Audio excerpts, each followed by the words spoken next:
Hi, everybody. Welcome back from our brief screen break.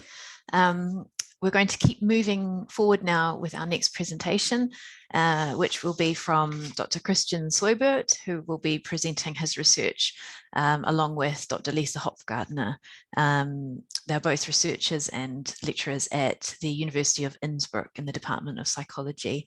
And they'll be talking to us today about their research on living wages, decent work, and need satisfaction. So I'll pass over to you now, Christian. Thanks very much. Thank you very much, Isabel. Hi, everybody from my side as well. Okay.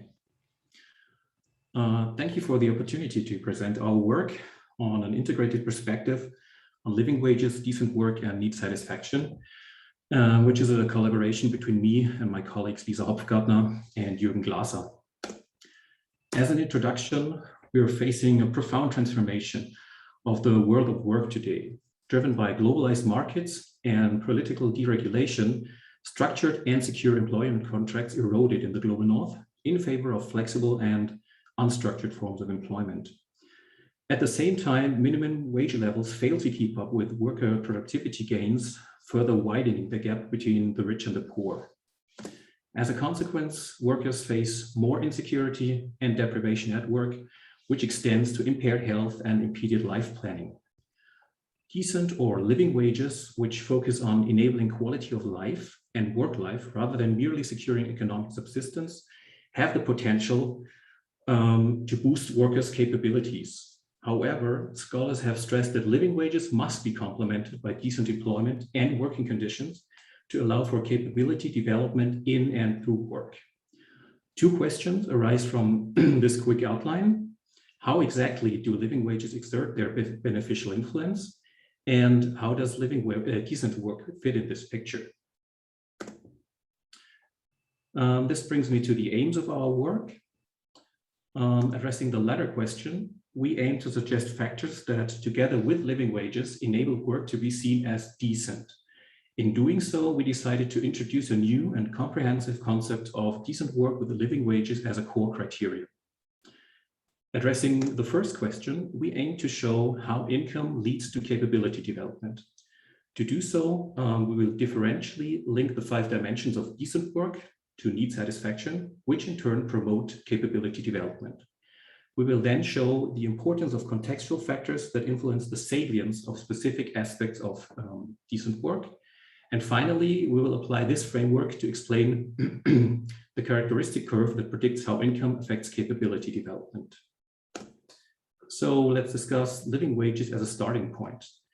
Living wages are fair wages that allow individuals to fulfill their basic needs and allow them to escape from poverty. While concepts of and methodologies for determining living wages have for a long time been dominated by econometric cost of living approaches, recent contributions promote a much broader definition that extends beyond cost of living to include quality of living or capability development as a goal in itself. In line with these approaches, we define the living wage as a wage level at which employees perceive and experience a step change in their capability to enjoy a meaningful organizational, personal, and social life. This definition refers to sense capability approach, which postulates that policies should focus on people's quality of life as a goal in itself and on removing barriers in order to improve their opportunities to live the life they reasonably value. Capabilities are freedoms to do what one wants to do and to be the person one wants to be. And Carr and colleagues list empowerment, psychological justice, psychological justice, occupational pride, job satisfaction, life satisfaction, and well-being as examples of capabilities. What you see here is the basic idea behind approaches that propose psychological indicators of capabilities as criteria for determining living wages. It's an S-shaped curve that explains how income gains today translate into capability development tomorrow. Its specific shape assumes a poverty trap at very low income levels, where it's hard for individuals to escape poverty, followed by an inflection point where the curve rises steeply. This is the point where higher wages begin to boost capabilities and enable workers to move from subsistence to thriving. So far, so good. But how exactly can income impact capabilities? Surely, higher income can satisfy basic needs for food and shelter and so on. But what about psychological needs, such as being valued and in contact with others? Beyond the scope of income, we argue that holding a job and working provides a context for experiencing human dignity. It is an end in itself through which capabilities emerge. Thus, while living wages are a sine qua non of dignified jobs, it's crucial to broaden this perspective towards the attributes of the employment relationship and the characteristics of the job. This is where the concept of decent work kicks in. You probably know the definition of the International Labour Organization that defines fair and productive work as encompassing fair wages, social protection, workplace rights, equal treatment, opportunities for self-development, and being recognized and heard. As a political agenda, the concept has been applied in many contexts. However, scientific research on decent work is still at its beginning, with currently 2 approaches employing a psychological lens. While both have their merits, but also their limitations, we decided to propose our own concept. For this, we followed scholars that define precarious work and decent work on a continuum as opposite poles of respectively. From our own research on sociological concepts of precarious employment, we chose the most comprehensive one based on extensive interview data and inverted it to arrive at a 5-dimensional framework that draws attention to psychological processes associated with the experience of decent work. This is the framework of 5 dimensions, according to which decent work should offer first and foremost a living wage, job and planning security, representing the central reproductive material dimension.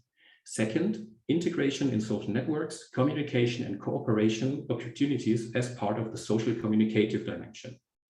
Third, protection by labor and social legislation, rights and opportunities to participate at work, which together represent the legal, institutional, or participation dimension. Fourth, recognition, appreciation, and social status as central aspects of the status and recognition dimension. And fifth, identification with and meaning in work as part of the meaningful subject-related dimension. Now, what would be the consequences of such decent work? Both conceptual considerations from the self-determination theory and the psychology of working theory, and empirical studies utilizing the job demands resources model suggest that subjective experiences of decent work, including living wages, satisfy different sets of needs, which in turn facilitate the development of capabilities. What these concepts and studies do not show is which needs will be satisfied by which aspects of decent work. To address this question, we chose to draw on the hierarchy of needs theory, which distinguishes physiological and safety needs as basic needs, love and belonging needs and esteem needs as psychological needs, and self-fulfillment or self-actualization needs. Now, how can we relate these needs to our 5 dimensions of decent work? This is our suggestion, which we set forth as a series of propositions. In particular, we propose that aspects of the reproductive material dimension, such as living wages, will primarily satisfy physiological needs. Components of the legal, institutional, or participation dimension, such as workplace safety, health and protection, will primarily satisfy safety needs. Aspects of the social communicative dimension, such as integration in social networks at work, will primarily satisfy love and belonging needs. That elements contained in the status and recognition dimension, such as recognition, appreciation, and status through work, will primarily satisfy esteem needs. And finally, that aspect of the meaningful subject-related dimension, such as meaning and identification with through work, will primarily satisfy self-actualization needs. Thinking this further, need satisfaction at any level will then stimulate the development of capabilities, such as empowerment, psychological justice, job satisfaction, occupational pride, and life satisfaction. Importantly, we do not expect that all dimensions of decent work will be salient to all workers at all times. Considering contextual influences, we developed 3 prepositions that predict which dimensions and associated needs will be more salient under which conditions.